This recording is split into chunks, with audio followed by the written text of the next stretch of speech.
Today I'm still working on this Elm Burl that I've got laying around. This is a piece of it. It's dry, it's cracked. I want to stabilize it. So that process is to cut it into a blank, infuse it with the stabilizing resin, heat cure that, and then we will turn it down and show the grain and the results and the color and how hard this blank can be when we're done. The product I'm using is called Cactus Juice Stabilizing Resin, a heat-cured hardening and stabilizing resin for wood and other porous materials. And it comes from Curtis Seebeck in a website called turntex.com. You can look that up and purchase this. I actually get it at Craft Supply USA. They've started carrying it, so I don't even have to have it shipped to me. So let's go to the vacuum chamber and get started. I'm going to talk about stabilizing this Elm Burl. So you can see I've got some pretty good grain and figure in it. I've got these pieces cut. They're about inch by inch. I made them a little big on purpose. And I take this cup and fill it up about that far with Cactus Juice. And then I put in Alumilite orange dye to make the liquid orange. And I'll take the blanks, put them in the fluid in my container, and as you can see I need to pack them in here, and they're just floating all over the place. When we get done with this process, that will not down be the in there. I will cover with this piece of stuff, and I'll put this little piece of metal on it. And now the lower ones are completely submerged and the upper ones are soaking in it, and I will reverse the process. I'll vacuum it for a while, and by that I mean 4 or 5 hours, because I'm going out. When I get back from BMX racing, I'll flip them I'll let them soak. In the morning I'll flip them over, vacuum them again, let them soak, and they will come out heavy and sunken wood. What do you think? You can see here, this is my vacuum setup. It's pretty simple. Got a vacuum gauge here. I've got a relief control knob here, a filter, and then the vacuum. So I just plug it in, turn it on, and then the hose goes into the top of this pressure cooker, and I've sealed off the pressure blow-off valves because they were blow-off valves, and I needed this to be a vacuum chamber. This thing works pretty good. So let me turn it on.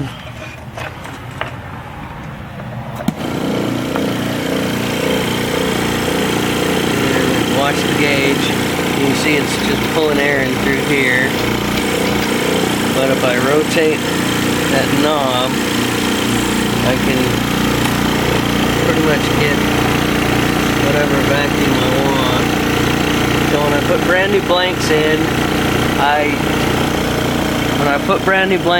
I run it up to about half vacuum for a while, because I know it's in there just foaming.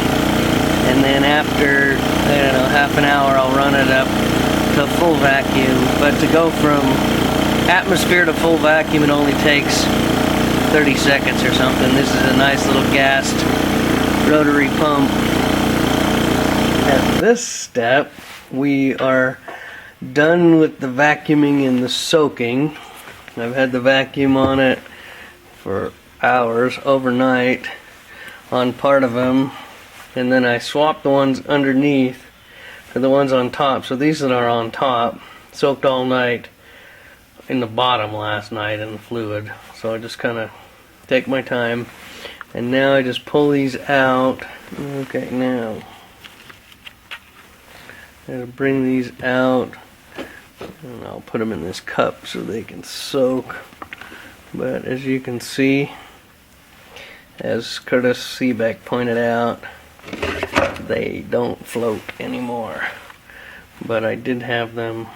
Now we are ready for cooking. And by that, as I literally mean we're going to cook these at 200 degrees for a couple hours.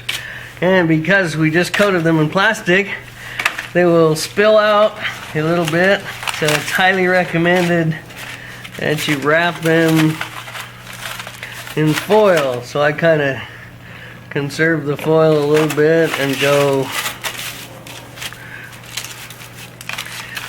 1,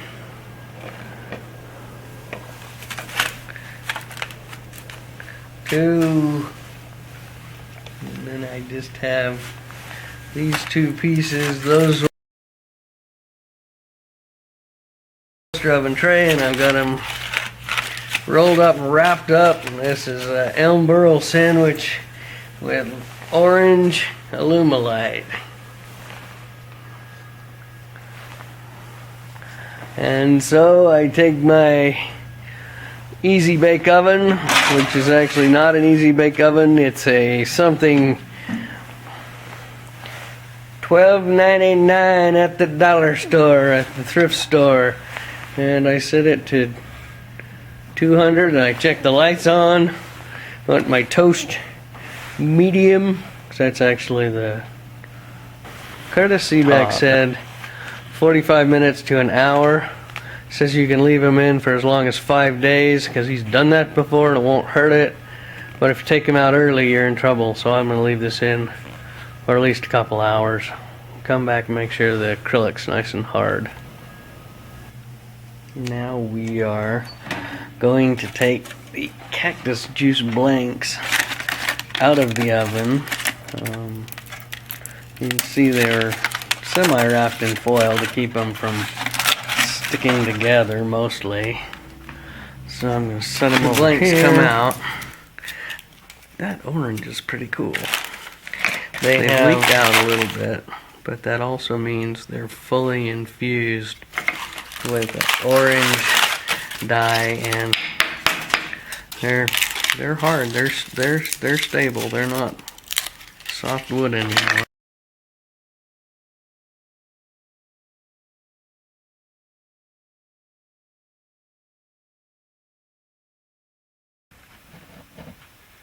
That looks pretty good. Okay, like I've said before, this is hard and it's burl, so it's kind of chippy. So I generally will want to use my skew on it, and I just happen to grab my big one.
So from that to that, we bring out the fun, the grain, and there's orange streaks and orange dye in it. So that's basically what Cactus Juice is. Thanks for watching. If you enjoyed this video, please subscribe, share it with your friends. I will come back and do some more.